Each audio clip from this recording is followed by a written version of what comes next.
Good morning, Patriots. This is Flag Bearer here.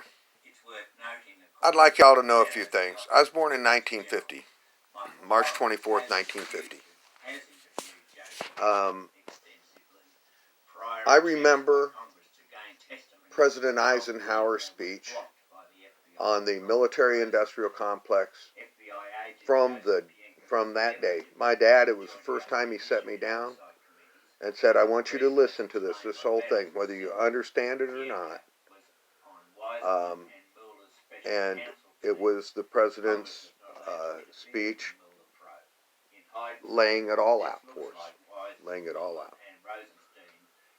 And I think it had a great deal to do with President John F. Kennedy winning his first presidency and his only term as president.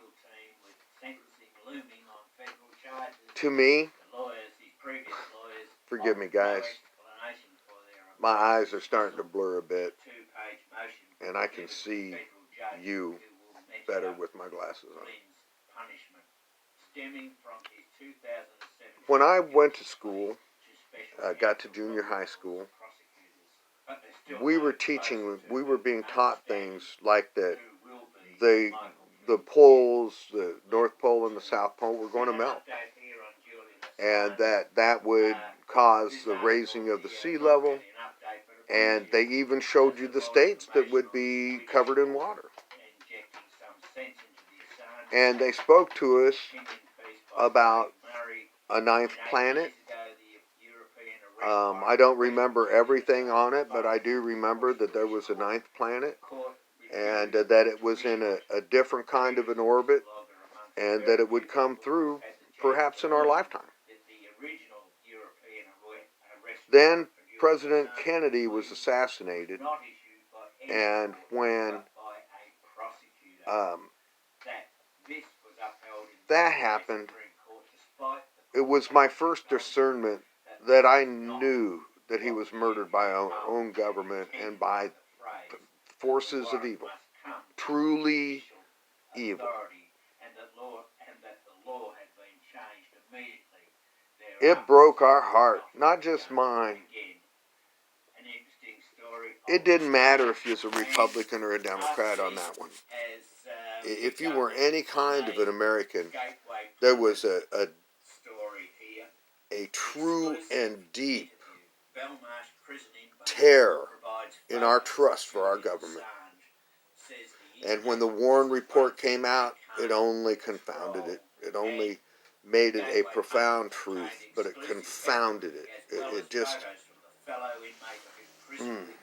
one did not know what to do. When Vietnam started immediately winding up, as soon as President Kennedy was out of the picture and President Johnson got his civil rights measure put through Congress and successful, and he bragged about how that would make the black vote Democratic for, I don't remember, I think it was a long term of time. I remember when at 17 years old, I had a lot of problems adjusting, to put it kindly, and I signed up to go into the 101st Airborne in 1967, in August of 1967. And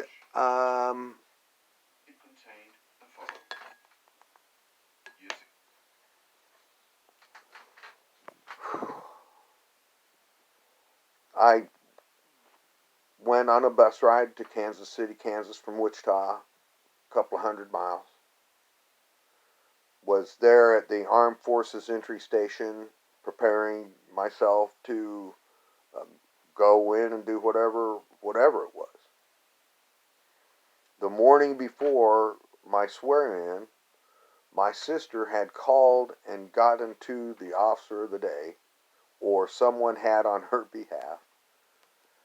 And he launched the petty officer of the or the whoever was on watch to go and wake me up and bring me to the telephone, where she told me that I was doing this to go die. She didn't start with that, but she just laid out all the reasons that it was not a good choice, and that there was a brand new high school out here called Interlake High School, and that I could have a literal fresh start, a brand new start as to what kind of a person I wanted to be, and to work out my problems. And then if I wanted to go into the military, I could go into the military, but to get my diploma. And at that time, at the end of that conversation, I said, yeah, no, I want to go ahead on in. And the officer of the day told me, no, you'll go contemplate this for 15 minutes, and then whatever happens, happens. The gentleman that had come and gotten me, and the gentleman that took me into that room, was in the 101st Airborne, had his gold braided thingy, and his Screaming Eagle, and a chest full of medals that included a Purple Heart, and it looked to me to be perhaps even a Bronze Star with Valor, but it was significant to me. It was not just the National Defense Medal, the Expeditionary Medal, and the Combat Medal. There was at least 3 others with that. And I said, what do you think about this bullshit? Me having to wait. And he looked at me, and he went over and he closed the door, and he came back and he said, listen, bud, it's a shitstorm over there. And if you go to school and you get out of school and you still want to go into the military, it'll still be a shitstorm over there. And I was shocked. Oh, I almost wanted to rebuke him. And I called to the phone again, went to the phone, and my sister started off with, Fred, you know you're going over there to die. And Mother and Father had to sign those papers for you to go in, and it will kill them. And it hit me right between the eyes, because deep inside, not even known to my own mind, that's exactly what I was going to go do.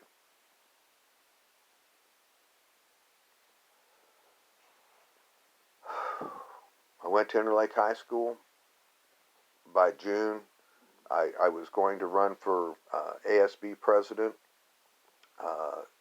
because I said good morning to each and every person every day that walked by me, that wanted to have any kind of a contact, and even people who narfed off.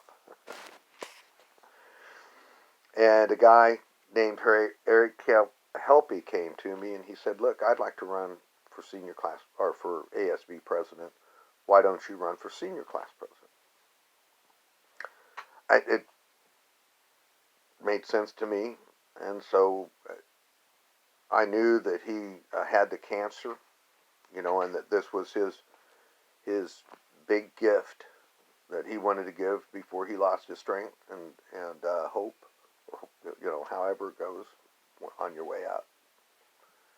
He's a great debater, and one of the most inspirational and impactful people that I've ever met. And so I ran for senior class president, and there was a call from the office that there was going to be a runoff between Vernon Coy and me, that the other guy, Jack Collins, was not in the tie. I was pulled off to the side by the faculty advisor to student government, and she said, look, we caught them stuff in the ballot box. What do you want to do with it? It appears that you won outright. And I said, I don't want to do anything with it. Another one of his friends had come to me in that time that I got to know later on. And she really let me know how ill he was, and that he really had a thing he wanted to do, and that he was pursuing that dream. And it wasn't that big a deal to me. At that time, it wasn't that big a deal to me. It was the first time that I really, looking back on it, it would have been better for everybody if we'd have gone through some kind of a process that pulled that out for everybody to see, so that we could know that could even happen. But we did make it right, and I was very proud of that. I was an OK senior class president. I was kind of overwhelmed with everything. I just came on to really trying to study on and do things. And I had a great group of people that were heart and soul into making our senior class the best senior class that the high school would have. And I worked harder than I ever worked before. It was a great experience. I'm so grateful. Well, Senior Skip Day came, and a guy, Rick Smith, came to me, and he says, "Hey, let's go down to the Marine Corps, and we'll go in on the buddy deal." And so we went down to the recruiting station. There was a stairway in a little strip mall in Bellevue at that time, and you had to climb up the stairs. And there was a peace protest, and they filled the stairs all the way to the top with people.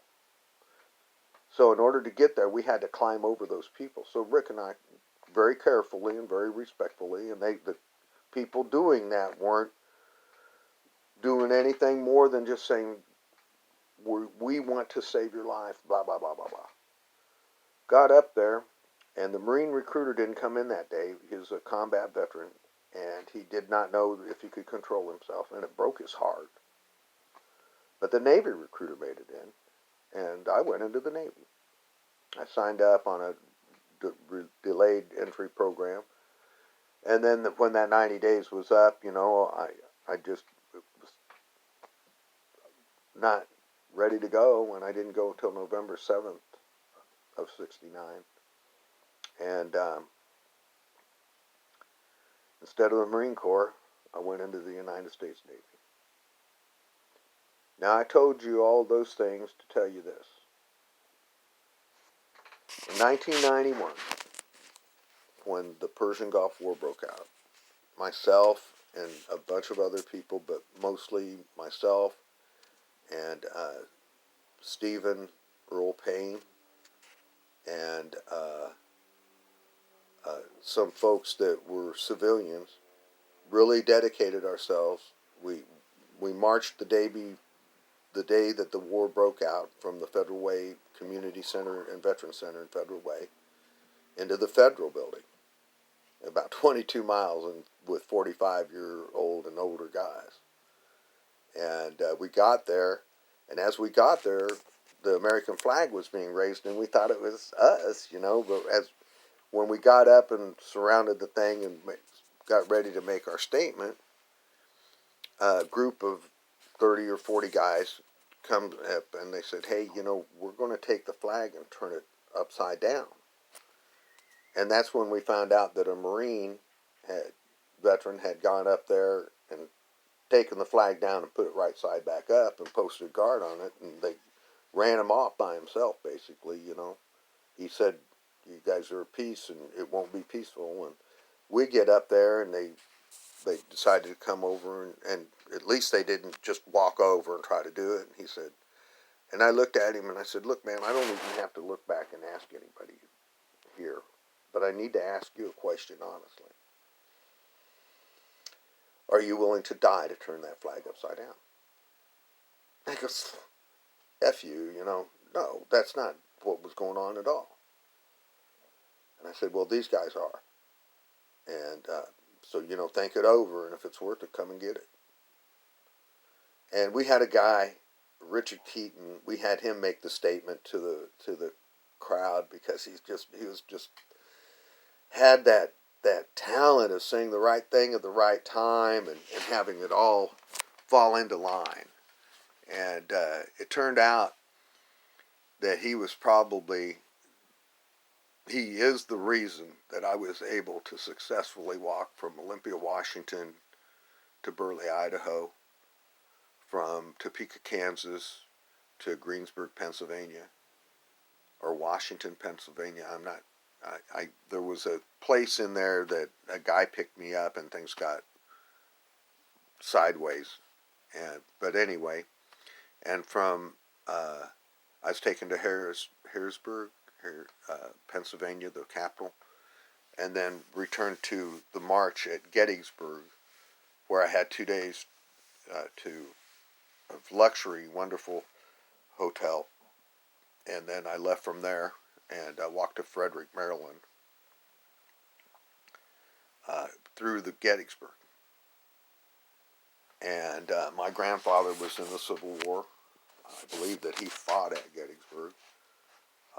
He was taken prisoner in the South and was taken to the Andersonville prison, where he survived that.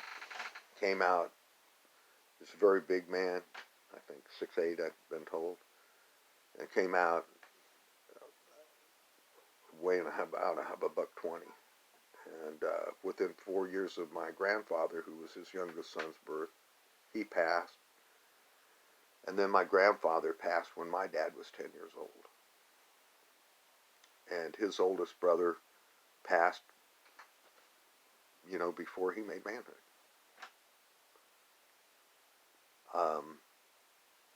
So Steve and I went to these pro-troop rallies, and we were speakers because we kind of was the ones that got it going. And I promised all those guys that I wouldn't let happen. Excuse me. I promised all of those guys that I would not let happen to them what happened to us. And I didn't keep my promise so far, but I haven't given up yet. And this movement with Q and President Trump is such a wonderful affirmation that as small as it is, the sacrifices that I've made in order to be in this point of history with you guys is worth it.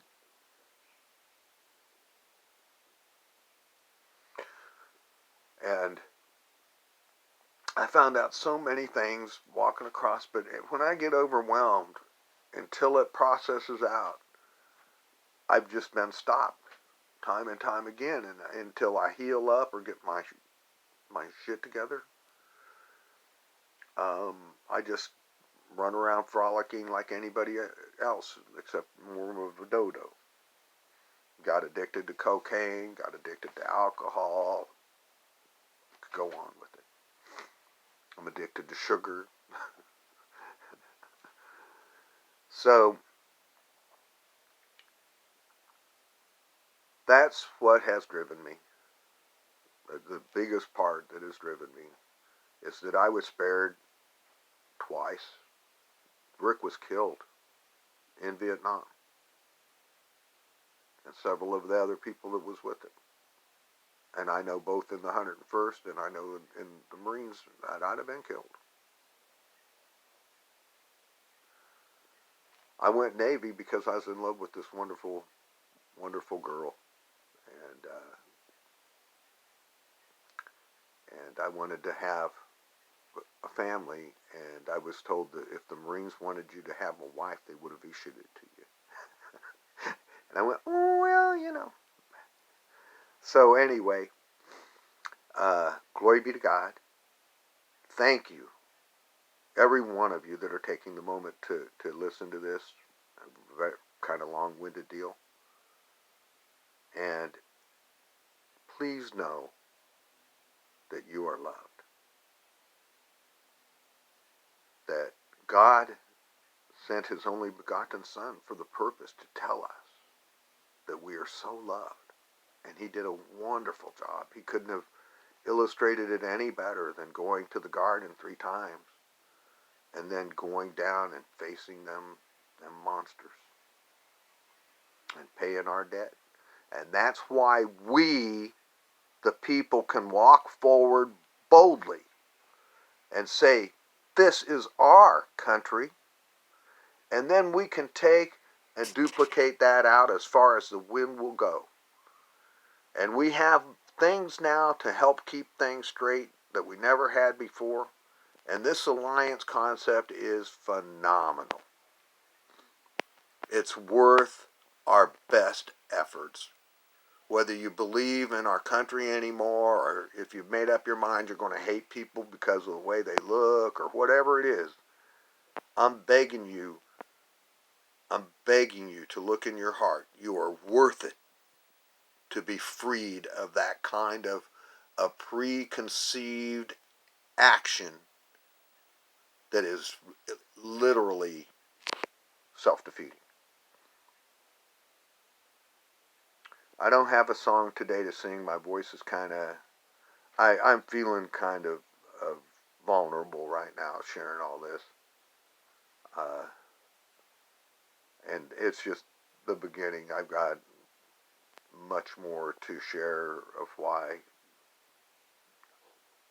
I will never let anybody lift me up artificially, that I've fought hard to get back to the ground I have, and I don't want to lose it to ego or arrogance ever again. So, glory be to God. Don't you ever, ever give up. And John F. Kennedy had a boat. And on this boat he had a bell. And on that bell it reads, where we go one, we go all. Where we go one, we go all. And the significance of that hit me when I realized that if God, the unseen God, is the truth, that we are all interconnected, that energy lives forever, and all these wonderful concepts, then brothers and sisters, we are living in the best times ever. What are we going to do with it? Let's create the best outcome ever. Let's take it from being hell on earth to heaven on earth. Peace. Rock on. Flag bearer out.